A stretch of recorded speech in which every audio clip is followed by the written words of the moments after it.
नमस्कार, मैं हूं doctor Sanjay Kumar, gastro care hospital Bhopal से। आज हम बात करने वाले हैं एलएफटी के बारे में। एलएफटी आप सभी कॉमनली सुनते होंगे, लिवर फंक्शन टेस्ट। जैसे आरएफटी होता है रीनल फंक्शन टेस्ट, किडनी के टेस्ट, ऐसे एलएफटी होता है लिवर फंक्शन टेस्ट। तो क्या होते हैं लिवर फंक्शन टेस्ट? हमारे पास हमारी ओपीडी में हर दिन बहुत सारे ऐसे पेशेंट सिर्फ इसलिए आते हैं कि उन्होंने टेस्ट कराए और उनके एलएफटी में कोई एबनॉर्मलिटी आई। तो आज समझते हैं कि एलएफटी में क्या क्या टेस्ट होते हैं। तो पहला टेस्ट होता है, इसको बोलते हैं सीरम बिलिरुबिन। ये इसके दो फ्रैक्शन होते हैं, एक होता है डायरेक्ट और एक होता है इनडायरेक्ट। दूसरा टेस्ट होता है एसजीओटी, एसजीपीटी। ये दो टेस्ट हैं। ये बताते हैं लिवर के सूजन के बारे में, इन्फ्लेमेशन के बारे में। तो एसजीओटी को एएसटी भी कहते हैं और एसजीपीटी को एएलटी भी कहते हैं। तो कई पेशेंट कहेंगे कि एएसटी एएलटी बढ़ गए हमारे, या कोई कहेंगे हमारे एसजीओटी पीटी बढ़ गए हैं। ये दो टेस्ट और हो गए। इसके अलावा एक टेस्ट होता है जिसको बोलते हैं सीरम अल्कलाइन फॉस्फेटेस। ये वो टेस्ट है जो बताता है कि लिवर की जो सिक्रेटरी कैपेसिटी है उसमें कहीं कोई रुकावट तो नहीं आ रही, कहीं स्टेसिस तो नहीं हो रहा। तो पहला टेस्ट है बिलिरुबिन, वो लिवर के फंक्शन को बताता है कि लिवर का जो एक्सक्रीटरी फंक्शन है, मेनली जो ब्लड का ब्रेक डाउन होता है, तो बहुत सारा बिलिरुबिन बनता है। तो इस बिलिरुबिन को अगर आपका लिवर ठीक है तो ये तुरंत मेटाबोलाइज कर देगा, यानी ब्लड में बिलिरुबिन का लेवल नहीं बढ़ने पाएगा। तो जब या तो ये कैपेसिटी एक्सीड हो जाए, यानी ब्लड बहुत ज़्यादा टूटने लगे, जैसे कि हीमोलिसिस में होता है, किसी को थैलेसीमिया होता है, सिकल सेल डिजीज होती है, G6PD डेफिशिएंसी होती है, या बहुत सी दवाओं से ऐसा होता है कि आपका ब्लड ब्रेक डाउन जल्दी हो गया, हीमोलिसिस हो गया, ऑटो इम्यून प्रोसेस में हो गया। तो जब बहुत सारा ब्रेक डाउन होता है तो लिवर अपनी कैपेसिटी जितनी है उतना ही संभाल पाएगा, उससे ज़्यादा जो होता है वो फिर बिलिरुबिन के रूप में हमको दिखाई देता है। तो एक तो बिलिरुबिन इसलिए बढ़ता है कि हीमोलिसिस ज़्यादा हो गया, ब्लड का ब्रेक डाउन ज़्यादा हो गया। दूसरा बिलिरुबिन इसलिए बढ़ता है कि लिवर अच्छे से काम नहीं कर पा रहा, यानी लिवर पर कोई सूजन आ गई, इन्फ्लेमेशन हो गया, हेपेटाइटिस हो गया, सिरोसिस हो गया, कैंसर हो गया। तो इस वजह से जो होता है उसको हम कहते हैं डायरेक्ट बिलिरुबिन जो बढ़ जाता है। तो ऐसे केस में बिलिरुबिन बढ़ता है, एसजीओटी-पीटी बढ़ता है। जो पहला केस मैंने कहा कि हीमोलिसिस, उसमें सिर्फ बिलिरुबिन बढ़ता है, और वो भी खास बात यह है कि वो इनडायरेक्ट बिलिरुबिन बढ़ता है, डायरेक्ट बिलिरुबिन नहीं बढ़ता। तो ये समझना बहुत ज़रूरी है। तो जब भी आपसे कोई कहे कि बिलिरुबिन बढ़ा है, मुझे तो पीलिया हो गया है, तो ऐसा नहीं है। पहले ध्यान से देखें कि बिलिरुबिन कौन सा बढ़ा है। अगर वो इनडायरेक्ट बढ़ा है तो उसको पीलिया नहीं माना जाएगा। और तीसरा जो मैंने कहा वो ये होता है कि लिवर भी ठीक काम कर रहा है, ब्लड भी ब्रेक डाउन नहीं हो रहा है ज़्यादा, लेकिन जब लिवर से निकल के पित्त बन के पदार्थ बाहर निकलना चाहते हैं, उसमें कहीं कोई रुकावट है, यानी ऑब्स्ट्रक्शन है। तो इसको हम ऑब्स्ट्रक्टिव जॉन्डिस कहते हैं। तो एलएफटी जब हम देखते हैं किसी के टेस्ट, तो हमारे ध्यान इसी पे होता है कि अगर बिलिरुबिन बढ़ा है तो किस वजह से बढ़ा है।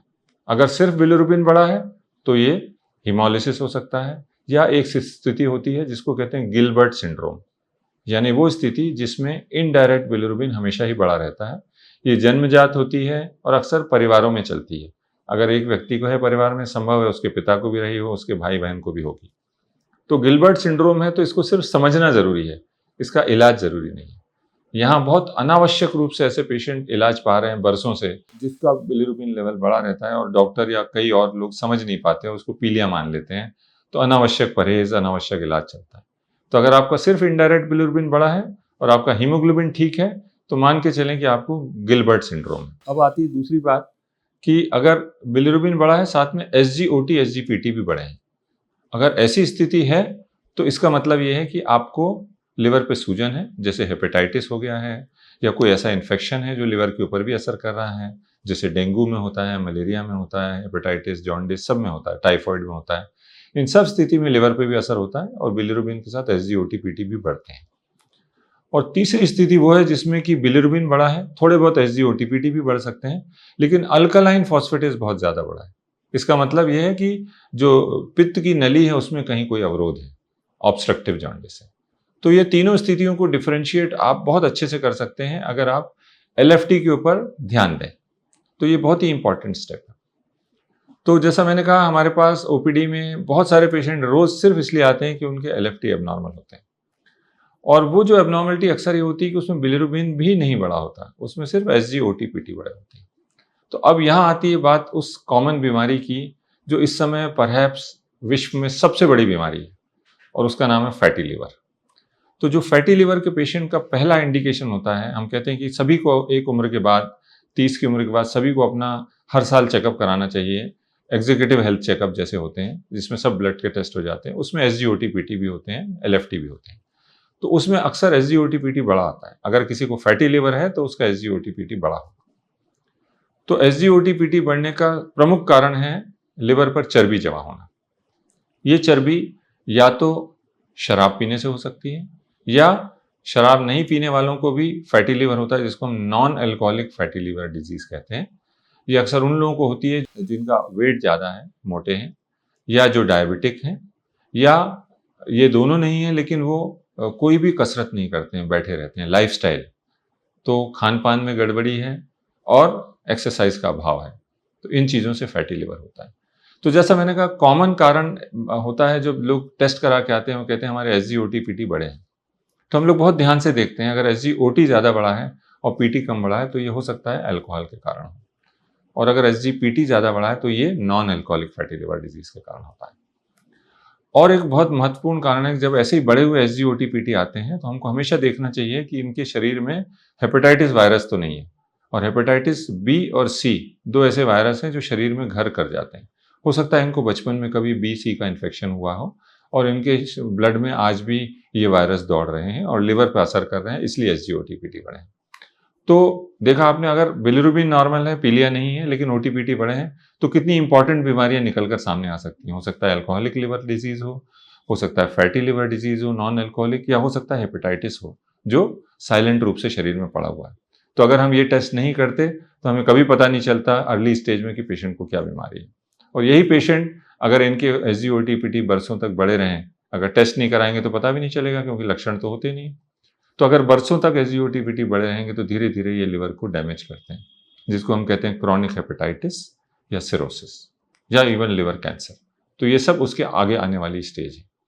तो आपने देखा कि LFT को रेगुलरली करना कितना महत्वपूर्ण है। तो अगर आपके LFT में अबनॉर्मलिटी आई, जैसे मैंने कहा, ये मैथमेटिक्स की तरह है। ज़्यादातर केस में हम सिर्फ LFT रिपोर्ट देख के समझ लेते हैं कि पेशेंट को क्या बीमारी हो सकती है, पर इसके आगे हमें इसको कन्फर्म भी करना होता है। तो अगर आपके LFT में अबनॉर्मलिटी आ रही है तो आपके क्या टेस्ट किए जाएंगे फर्दर। जैसा मैंने कहा, इसमें आपको हेपेटाइटिस वायरस के टेस्टिंग की ज़रूरत हो सकती है, हेपेटाइटिस B या C। इसमें आपका एक सोनोग्राफी की ज़रूरत हो सकती है, जिससे हमें पता चल जाता है कि जो ऑब्स्ट्रक्टिव जॉन्डिस है वो तो नहीं है, या इनके लिवर पर कोई सूजन इन्फ्लेमेशन तो नहीं है। और इसके आगे टेस्ट अगर हमें संदेह होता है कि नहीं ये तो लिवर की बीमारी है, तो अगला टेस्ट होता है जिसको हम कहते हैं फाइब्रोस्कैन। तो फाइब्रोस्कैन से हमें ये पता चल जाता है कि पेशेंट को लिवर पे डैमेज तो नहीं हो रहा, 1, और 2 ये कि लिवर पे चर्बी कितनी जमा है। जब हम फाइब्रोस्कैन करते हैं तो हमको 2 स्कोर मिलते हैं उसमें। एक होता है कैप स्कोर, जो हमें बताता है कि लिवर पे चर्बी कितनी है, कंट्रोल्ड एटेन्युएशन पैरामीटर, और दूसरा टेस्ट जो होता है वो ई स्कोर होता है, इलास्टोग्राफी स्कोर, जो हमें बताता है कि लिवर का कड़कपन कितना है और लिवर में कहीं सिरोसिस तो नहीं हो रहा। तो अर्ली सिरोसिस यानी लिवर के डैमेज को पकड़ने का बेस्ट तरीका है कि पेशेंट का फाइब्रोस्कैन किया जाए। तो LFT इतना इंपॉर्टेंट टेस्ट है जो हर एग्जीक्यूटिव हेल्थ चेकअप में होना ही चाहिए, और उस पर बहुत क्रिटिकल नज़र होना चाहिए देखने वाले की, फिजिशियन की। और आप अगर एक पेशेंट हैं जिसका LFT बढ़ा है तो आप भी इस पर ध्यान दें कि क्या कंपोनेंट बढ़ा है। इससे हम क्लियर हो जाते हैं कि ये किसी बीमारी के कारण बढ़ा है या सिंपल चीज़ है कोई, जैसे मैंने कहा गिलबर्ट सिंड्रोम है जिसको इलाज की ज़रूरत भी नहीं है। और अगर बीमारी के कारण बढ़ा है तो चंद टेस्ट आगे होते हैं, सोनोग्राफी और चंद और ब्लड टेस्ट, तो इससे हम समझ लेते हैं। तो इसको जानने का महत्व ये होता है कि बीमारी को हमने अर्ली स्टेज में पकड़ लिया, इसका प्रोग्रेशन रोक सकते हैं, आगे आने वाली सीरियस बीमारी को हम रोक सकते हैं।